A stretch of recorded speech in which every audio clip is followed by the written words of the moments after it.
Hi, hello everybody, I'm Justin, this is Koopa, and welcome to Koopa's Corner. Today we're going to talk about WWE Clash in Paris. We're going to preview the match card and make our predictions. WWE's Clash in Paris is going to be live this upcoming Sunday, and it's going to be at a special start time for those on the East Coast. That is going to be 2 o'clock in the afternoon, which is, I believe, 11 o'clock on the West Coast Pacific Standard Time. So let's jump right on into it. There are 5 matches advertised for Clash in Paris, and there's one change to the card that was previously announced, no longer announced. We'll talk about that as well. First off, let's talk about Roman Reigns versus Bronson Reed. I think that this match is probably going to open the event. Roman Reigns, if he's not in the main event, he is typically the opener because he is just one of the biggest stars. And his match against Bronson Reed's not for a title. It's not for anything like that. No big stakes. So I don't think this is going to be really anything, main event. I don't think it's going to do that. So let's just say this is going to open up with a pretty solid performance. Both of these guys can go. Obviously, Roman being just one of the greatest of all time. I expect something hard-hitting. These are 2 big hosses. This is not going to be as technical or as probably even story-driven as a lot of Roman's other matches. I mean, this is going to be just 2 big guys hitting each other hard. And that's what I expect. And I won't be disappointed if that's what I get. Bronson Reed probably being the least important member of the division. I expect him to take the L here, giving Roman a big W, giving him some momentum. And he can work his way through the rest of the division, in time going forward. But this is going to be a good start for him.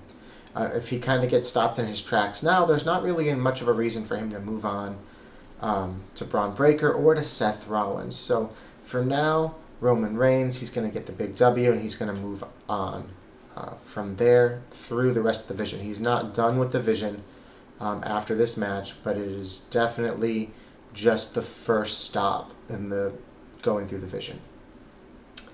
There's also going to be a good old-fashioned Donnybrook match. It's going to be Sheamus versus Rusev. Little surprised that this got on the card. But it's nice to see some attention to some storylines that are not necessarily the same top storylines on the PLEs. I like to see them telling multiple stories, and I like to see those different stories all getting opportunities to conclude different times, different ways. So this good old-fashioned Donnybrook match, they are calling it, Sheamus' signature match, but it's just going to be a no disqualification match.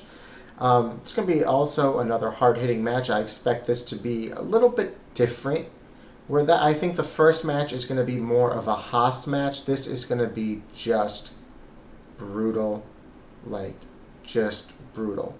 I mean, there's no disqualification, so obviously they're going to have, some foreign objects involved. I expect probably the shillelagh at some point. And while Sheamus might be a fan favorite, Rusev is more recently returned, and he's got more story potential. He needs to really move through Sheamus here onto something bigger and better, because he hasn't told much of a story since he's come back, aside from Sheamus being the one guy that he couldn't just absolutely destroy. But you can't really tell a lot of good stories with nothing but squash matches either. So he needed to move on to an opponent like this, where he can kind of go through them, win, build a little momentum, build his way up to a match, that's bigger, that's more meaningful. I wouldn't be surprised if he goes through Sheamus, if he, has another opponent that's in a similar kind of stature as Sheamus, and kind of builds a little. Eventually, I could see him winning like an Intercontinental Championship or something along those lines. So I don't know if he's going straight to the top. I don't know if he's going to touch that World Heavyweight Championship, but he's definitely going to build some momentum here and see where that takes him. Right. Now,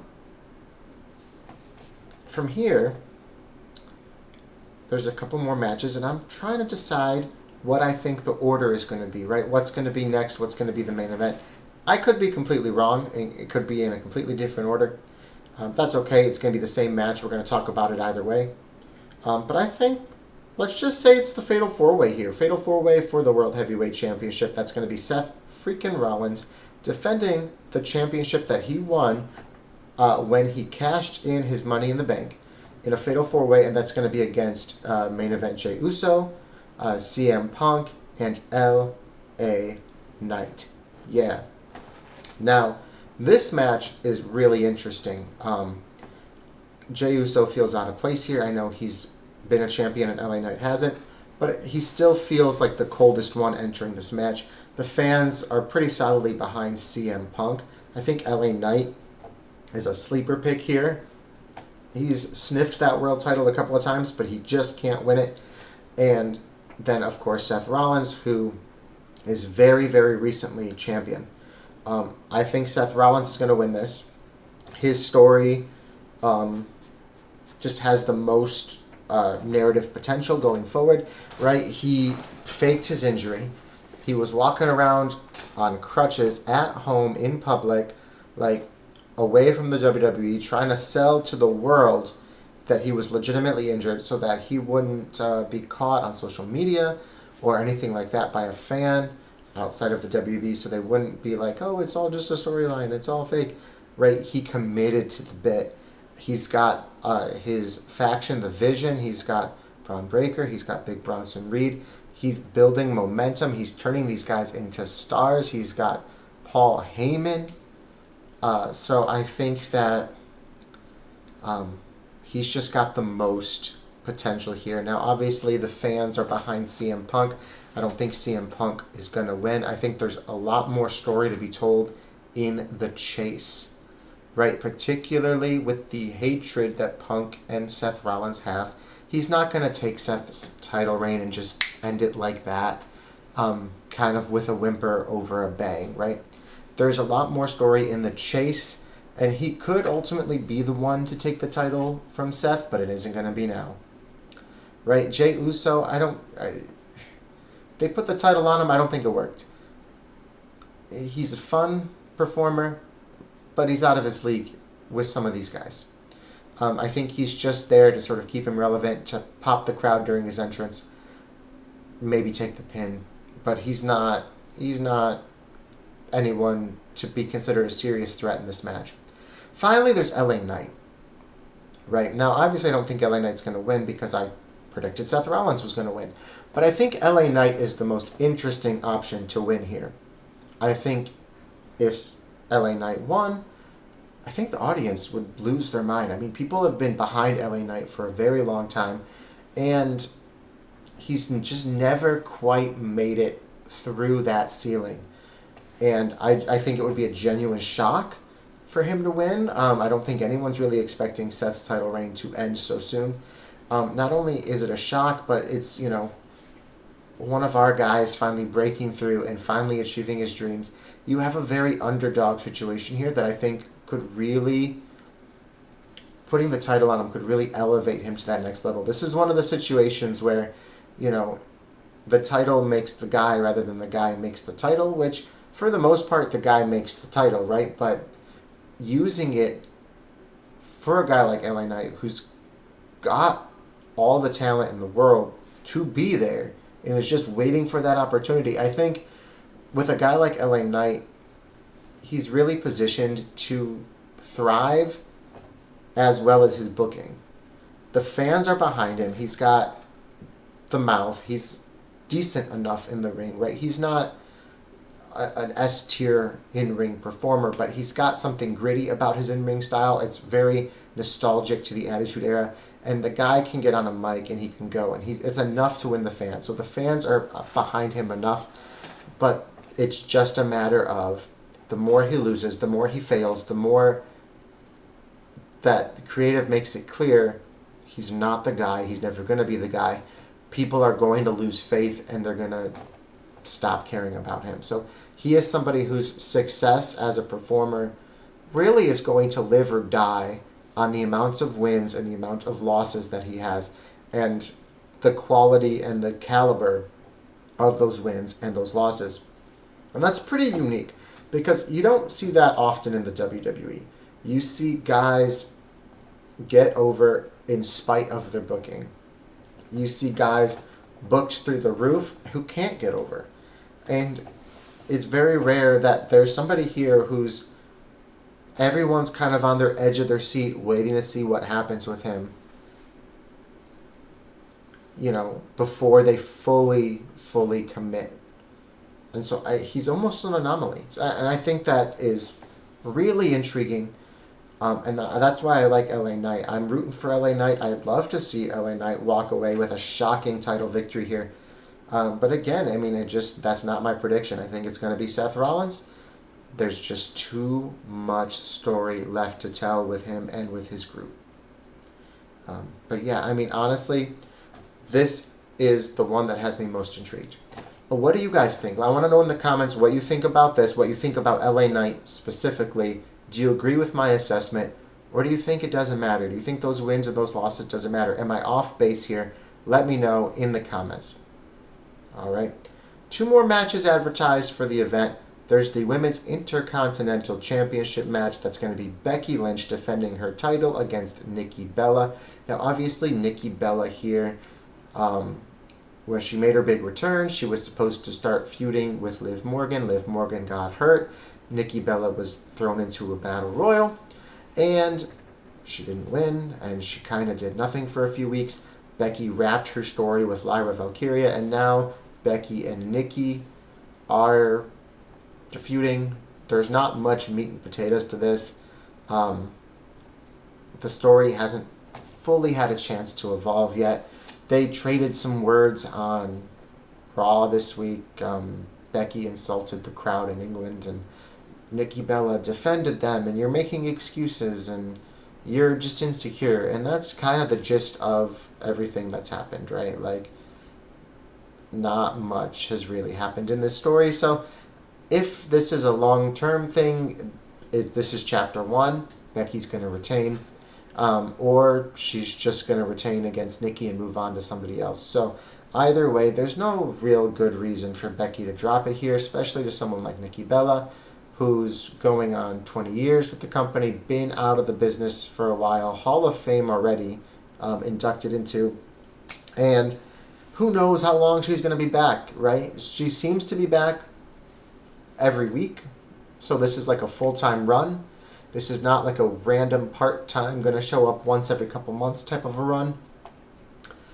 But we still don't know how long that's going to be, right? Any loss, she could just disappear from TV, and that's that, you know what I mean? So I'd like to see a little bit more narrative stakes for Nikki Bella before, she wins a title or something like that.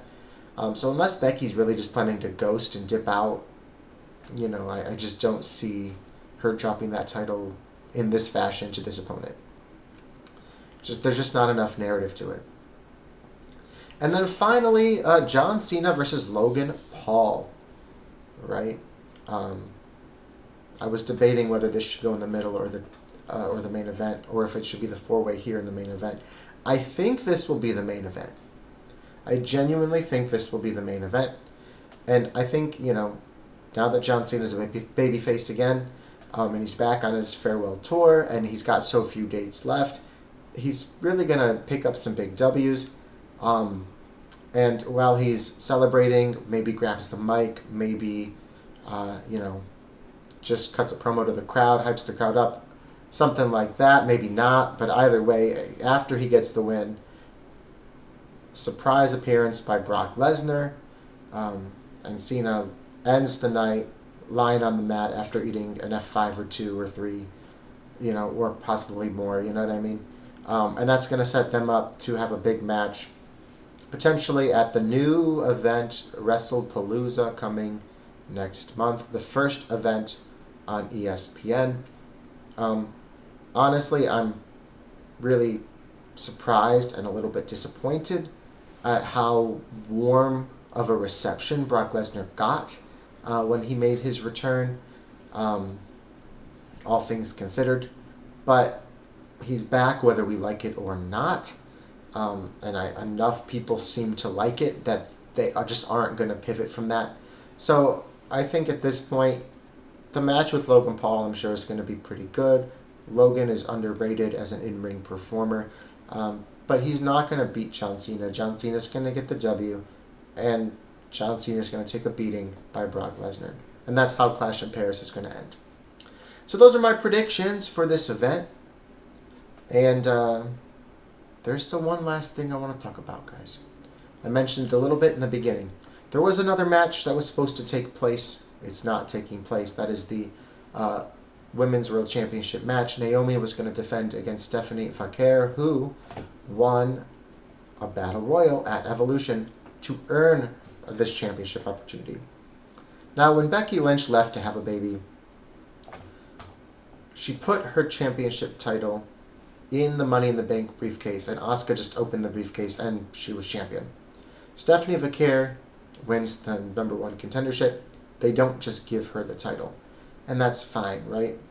She's up and coming. She's really over, got a ton of momentum. She's got such a bright future. You don't want to kill that star power or that building that star by just giving her a fluke championship win. Naomi's pregnant. Here's the title, Stephanie. Nobody's going to buy that. You might risk people turning on her for that, so I understand, right?